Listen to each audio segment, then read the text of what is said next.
À l'époque des premiers missionnaires, les chants traditionnels étaient interdits. Le tarava en particulier, remplacé par des himénés, sorte de gospel des mers du Sud.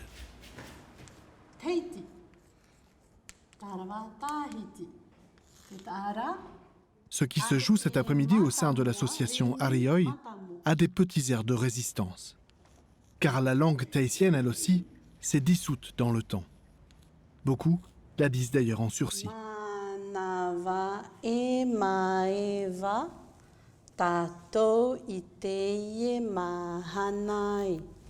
C'est un passeport identitaire. C'est leur façon de chanter, leur fierté pour la terre qu'ils habitent. Donc là, les enfants parlent de leur clan.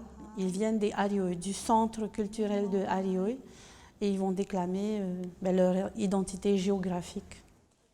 Et Manava e maeva Tai piti Manava e maeva Tato ite e mahanae Mato te ie te pu Arioi te ni ai te tahuanuirae Yaora na Yaora i te wharereira ai Mau a te ni ai te ara tapue Tahua te ira roho tumarue O tu ite, o tu tau e tau hi ai te manu o to raue Yaora na Yaora i te wharereira ai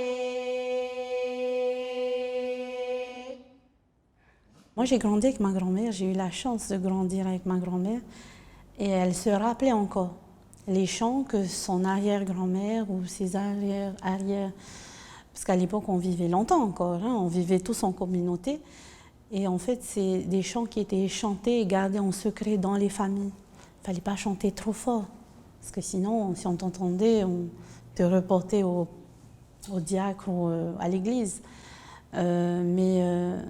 C'est des chants qui ont été perdurés comme ça dans les familles, mais heureusement du coup, parce que sinon on aurait tout perdu.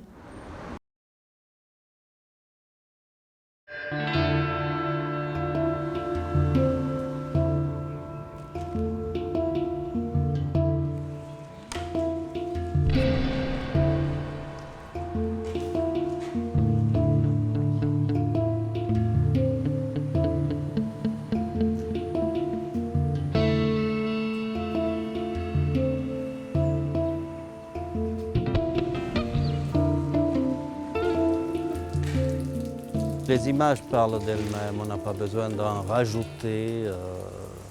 C'est un peu une image, je dirais, allégorique de ce rapport conflictuel, paradoxal, d'amour, mais aussi de rejet de Gauguin de la part de la culture locale, de la culture polynésienne, qui n'a jamais véritablement cru que Gauguin était un des leurs. Mais c'est aussi compréhensible. La culture polynésienne ne possède pas une tradition picturale. La peinture n'est absolument pas du domaine de la tradition artistique polynésienne.